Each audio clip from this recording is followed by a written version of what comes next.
ಚಪ್ಪಲಿ ಹಾಕೊಂಡೈತೆ. ಎಲ್ಲರಿಗೂ ನಮಸ್ಕಾರ, ನನ್ನ ಸಬ್ಸ್ಕ್ರೈಬರ್ಸ್ಗೆ ಡಬಲ್ ನಮಸ್ಕಾರ. ನಾನು ನಿಮ್ಮ Rakesh. Welcome back to my YouTube channel random things with Rocky. ಇವತ್ತು ನಮ್ಮೂರಲ್ಲಿ ತೇರಿದೆ, ಅಂದರೆ ಯಲಹಂಕದಲ್ಲಿ ತೇರಿದೆ. ಬನ್ನಿ ನಾನು ಈ ವ್ಲಾಗಲ್ಲಿ ನಮ್ಮ ಊರು ತೇರು ತೋರಿಸ್ತೀನಿ. ಇವತ್ತು ತೇರಿತ್ತು ಅಂತ ನಾನು ನನ್ನ ತಮ್ಮ ನಮ್ಮ ಅಜ್ಜಿ ಮನೆಗೆ ಬಂದ್ರಿ. ಅದೇ ಟೈಮಲ್ಲಿ ನಮ್ಮ ಮಾಮ ಮನೆ ಗುರುಪ್ರವೇಶ ಕಾರ್ಡ್ಸ್ ತಂದರು. ಸೊ ಅದನ್ನೆಲ್ಲ ನಾವು ಪ್ಯಾಕ್ ಮಾಡ್ತಿದ್ರಿ. ಅದು ಮುಗಿಸ್ಕೊಂಡು ನಾವೆಲ್ಲ ತೇರು ನೋಡೋಕೆ ಹೋದ್ರಿ. ತೇರ ಹತ್ರ ಹೋಗ್ತಿರಂಗೆ ನಾವು ನೋಡಿದ್ರಿ, ಎಲ್ಲರೂ ತೇರಿಗೆ ಬಾಳೆ ಎಸಿತಾಯಿರಿ. ಇನ್ನು ಸ್ವಲ್ಪ ಜನ ಒಬ್ರಿಗೊಬ್ರ ಮೇಲೆ ಎಸಿರ್ತಾಯಿದ್ರು. ನಮಗೆಲ್ಲಪ್ಪ ಬೀಳುತ್ತೆ ಅಂತ ಅಂದ್ಕೊತೀವಿ. ಅಷ್ಟರಲ್ಲಿ ಚಪ್ಪಲಿ ಹಾಕೊಂಡೈತೆ, ಅದಕ್ಕೆ ಬಿದ್ದು ಆಗ ಪೆಲೆ ಯಾರೋ ತೇರಿಗೆ ಸಿಟ್ಟು ಬಾಳೆ ನನ್ನ ಕಸಿನ್ ಮೇಲೆ ಬಿತ್ತು. ಅವಳನ್ನ ರೇಗಿಸ್ಕೊಂಡು ನೆಕ್ಸ್ಟ್ ನಾವು ಹೋಗಿದ್ದೆ ವೇಣುಗೋಪಾಲ ಸ್ವಾಮಿ ದೇವಸ್ಥಾನಕ್ಕೆ. ಇದೇ ಮೇನ್ ದೇವಸ್ಥಾನ. ಈ ದೇವ್ರದೇ ತೇರು ಎಳಿತಾ ಇರೋದು.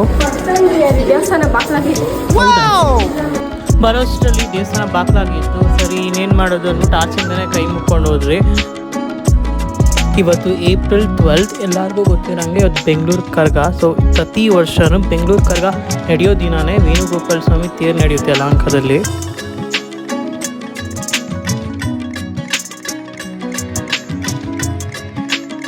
ಇವತ್ತು ಹನುಮ ಜಯಂತಿನೂ ಆಗಿತ್ತು. ಹಂಗೆ ಆಂಜನೇಯ ದೇವಸ್ಥಾನಕ್ಕೆ ಹೋಗಿ ಮುಕ್ಕೊಂಡು 5 ಗಂಟೆ ಅಷ್ಟರಿಗೆ ಮೈನ್ ರೋಡ್ ಹತ್ರನೇ ತೇರು ಬರುತ್ತೆ. ಸೊ ನಾವೆಲ್ಲ ಅಲ್ಲೇ ಹೋಗ್ತೀವಿ ತೇರು ನೋಡೋಕ್ಕೆ.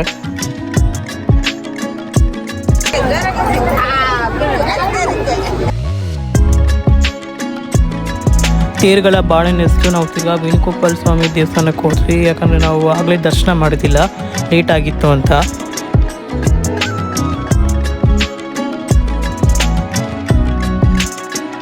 ವೇಣುಗೋಪಾಲ ಸ್ವಾಮಿ ದೇವಸ್ಥಾನದಲ್ಲಿ ದರ್ಶನ ಮಾಡಿಕೊಂಡು ನಾವಿನ್ನೂ ಬೇರೆ ದೇವಸ್ಥಾನಕ್ಕೂ ಹೋದ್ವಿ. ಯಲಹಂಕದಲ್ಲಿ ದೇವಸ್ಥಾನಗಳಿಗೇನು ಕಮ್ಮಿ ಇಲ್ಲ. ಎಲ್ಲ ದೇವಸ್ಥಾನ ಮುಗಿಸ್ಕೊಂಡು ನಾವು ಲಾಸ್ಟ್ ದೇವಸ್ಥಾನಕ್ಕೆ ಬಂದಿದ್ದೆ, ಸತ್ಯನಾರಾಯಣ ಸ್ವಾಮಿ ದೇವಸ್ಥಾನಕ್ಕೆ. ಅಲ್ಲಿ ಇನ್ನೂ ಈಗ ಅಭಿಷೇಕ ಅಲಂಕಾರ ನಡೀತಿತ್ತು, ಅಭಿಷೇಕ ಮಾಡ್ತಿದ್ರು. ನಾವು ಅಲ್ಲೇ ಒಂದು 5 ನಿಮಿಷ ಕೂತ್ಕೊಂಡು ಮನೆಗೆ ಹೋದ್ರಿ. ಸೊ ಈಗ ಆಗಿತ್ತು ನಮ್ಮ ಯಲಹಂಕ ತೇರು ಹಾಗೂ ತುಂಬ ಚೆನ್ನಾಗಿತ್ತು. ತುಂಬ ವರ್ಷ ಆಗಿತ್ತು ತೇರು. ಅವಾಗೆಲ್ಲ ಫುಲ್ ಎಕ್ಸೈಟ್ಮೆಂಟ್ ಇತ್ತು ತೇರಂದರೆ. ಈ ಕಾಲೇಜೆಲ್ಲ ಮುಗಿಸ್ಕೊಂಡು ತೇರು ಅನ್ನೋ ಮುಂಚೆ ಥರ ಅಷ್ಟು ಎಕ್ಸೈಟ್ಮೆಂಟ್ ಇಲ್ಲ, ಬಟ್ ನಮ್ಮ ತೇರಲ್ಲಿ ಖುಷಿ ಇದೆ.